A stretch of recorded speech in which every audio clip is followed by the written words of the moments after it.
Assalamualaikum warahmatullahi wabarakatuh. Yang saya hormati Bapak Muhammad Nur Alamsa selaku dosen mata kuliah pada mata kuliah permasalahan pembangunan era revolusi industri 4.0. Izinkan saya menyampaikan ulasan buku berjudul The Fourth Industrial Revolution yang ditulis oleh Profesor Klaus Schwab. Baik, apa saja yang disampaikan oleh beliau perlu kita ketahui bahwa beliau bernama asli Klaus Martin Schwab yang lahir 30 Maret 1938.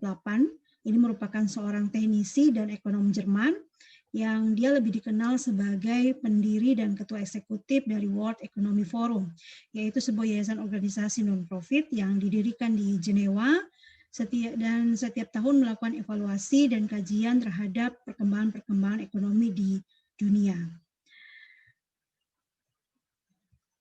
Apa saja topik yang dibahas oleh Klaus Schwab? Pada buku tersebut, beliau membahas 3 poin besar, yaitu yang pertama adalah tentang sejarah revolusi industri, yang kedua tentang faktor pendorong atau penggerak revolusi industri, dan yang kemudian yang ketiga adalah dampak yang terjadi dari revolusi industri 4.0. Baik, kita coba mengulas tentang sejarah revolusi industri 4.0, sejarah revolusi industri tersebut. Berawal dari kata revolusi yang disampaikan oleh Klaus Schwab bahwa revolusi itu adalah perubahan yang tiba-tiba dan radikal. Jadi revolusi itu telah terjadi sepanjang sejarah ketika teknologi baru dan cara baru memahami dunia memicu terjadinya perubahan besar dalam sistem ekonomi dan struktur sosial. Revolusi industri itu sendiri terjadi pada tahun 1760 yang dicirikan oleh ditemukannya mesin uap yang kemudian hal ini memicu revolusi pada sistem transportasi dengan adanya kapal, kereta api yang menggunakan tenaga mesin uap. Kemudian pada tahun 1820 ditemukanlah energi listrik yang ini memicu perubahan yang lebih revolusioner dalam dunia industri karena banyak menemukan mesin-mesin yang menggunakan energi listrik dengan biaya yang lebih murah dibandingkan revolusi industri sebelumnya. Kemudian pada awal abad 20, tepatnya pada tahun 1900, terjadilah revolusi industri yang ketiga, yang ini ditemukannya komputer dan ini memicu terjadinya modernisasi dan otomatisasi. Banyak sekali perubahan industri kita dan pekerjaan semakin efektif, tetapi masih memiliki dampak karena penggunaan manusia akan semakin berkurang. Pada awal abad ke-21 lah ini kita mulai masuk ke revolusi industri yang keempat, yang disirikan dengan kecerdasan, terutama kecerdasan buatan, di mana ada gabungan antara manusia, komputerisasi, dan mesin. Hal ini menjadi sebuah terobosan yang lebih efektif. Dalam revolusi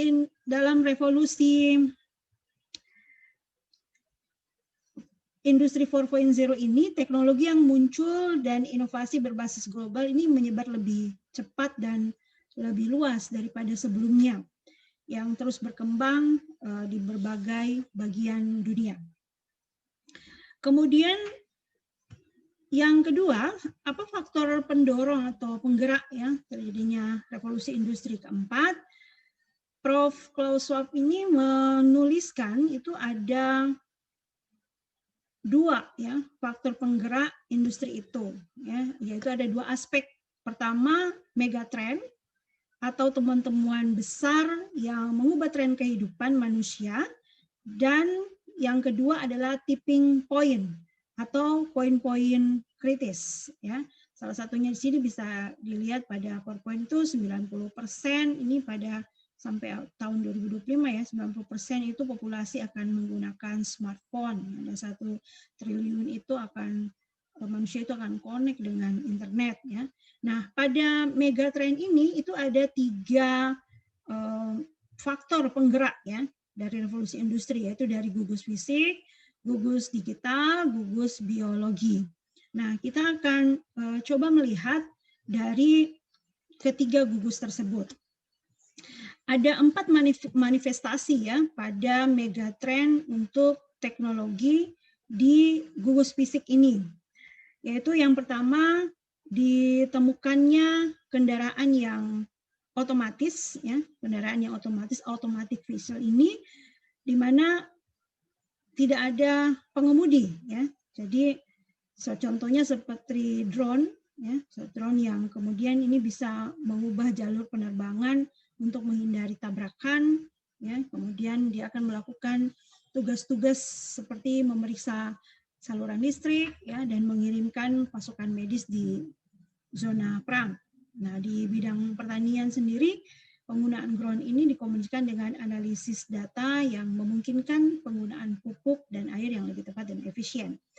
Kemudian yang kedua ini adalah 3G printing ya. Jadi pencetakan 3G ini manufaktur adiktif yang terdiri dari pembuatan objek fisik dengan mencetak lapis demi lapis dari gambar atau model 3G digital.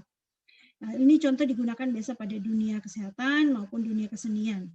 Kemudian yang ketiga ada advanced robot, yaitu robotika canggih. Jadi saat ini penggunaan robot ini semakin banyak ya digunakan. Contohnya di negara Jepang, advanced robot ini banyak digunakan pada perawatan kesehatan.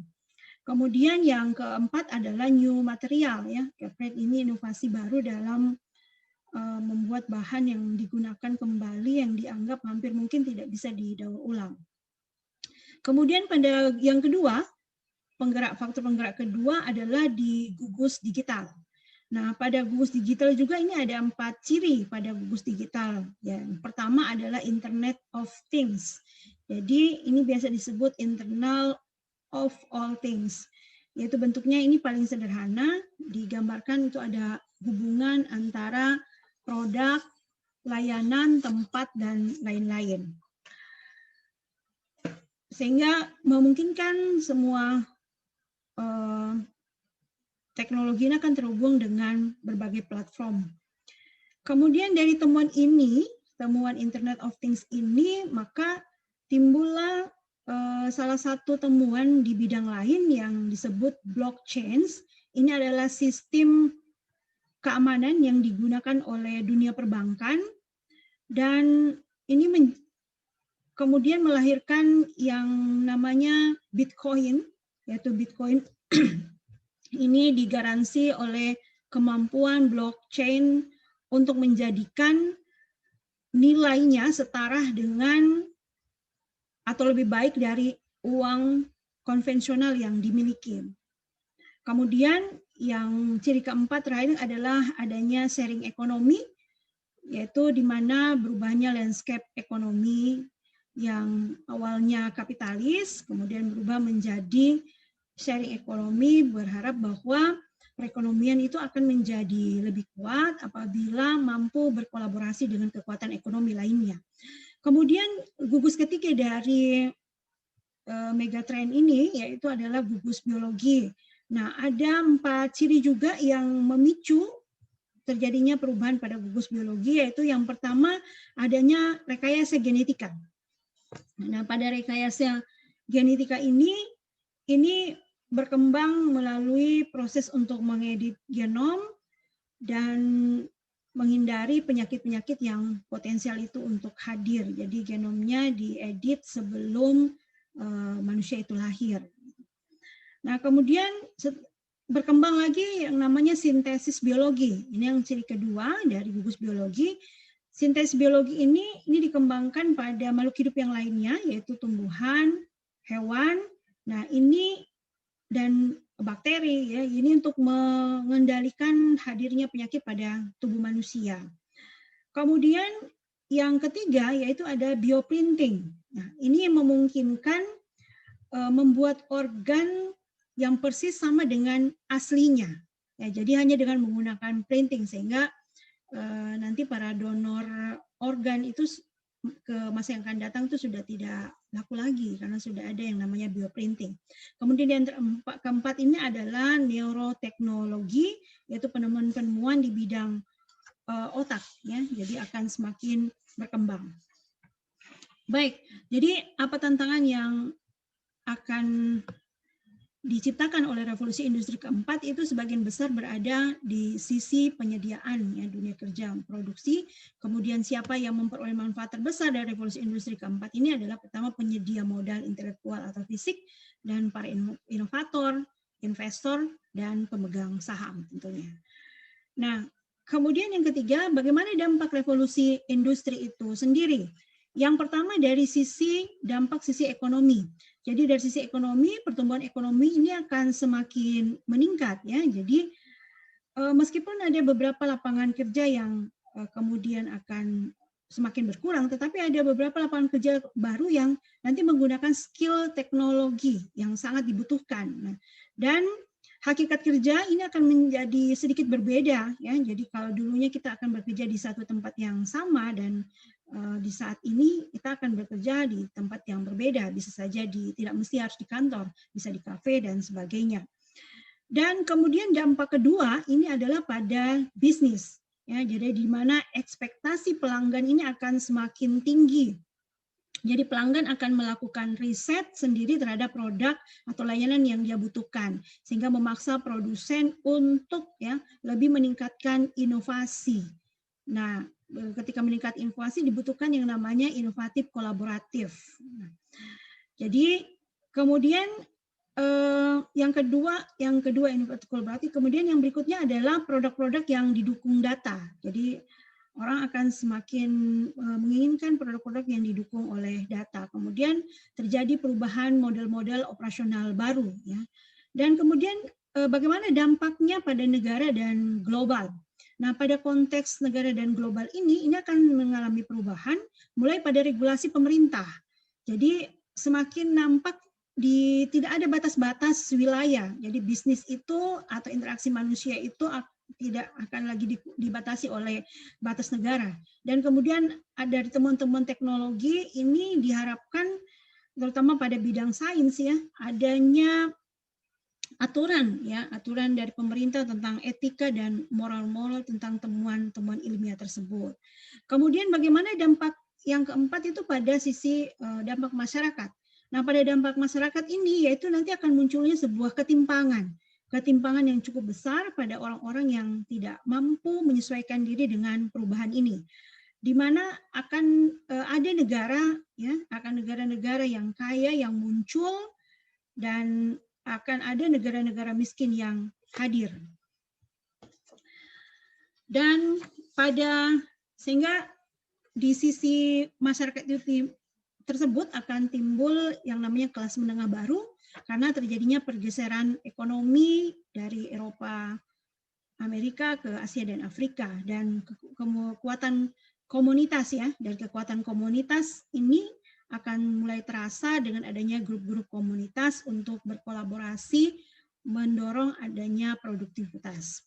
Kemudian dampak yang terakhir adalah dampak pada individu itu sendiri, ini terutama pada sisi moralitas dan etika, ya. Jadi terutama pada aspek keterbukaan dan pilihan interaksi, ya, termasuk jenis kelamin nanti di masa akan datang akan diperdebatkan, ya.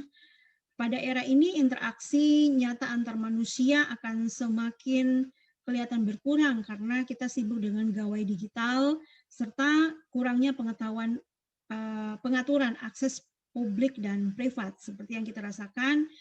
Orang sekarang sudah lebih mudah curhat di Facebook, menyampaikan keluh kesahnya di Facebook, padahal di masa yang lalu yang namanya privasi itu tidak diumbar begitu saja. Baik, demikian ulasan dari buku The Fourth Industrial Revolution yang ditulis oleh Klaus Schwab, dan saya mohon maaf apabila dalam penyampaiannya ada hal yang sekiranya itu keliru, mohon diluruskan. Terima kasih sekali lagi atas perhatiannya dan saya ucapkan sekian. Assalamualaikum warahmatullahi wabarakatuh.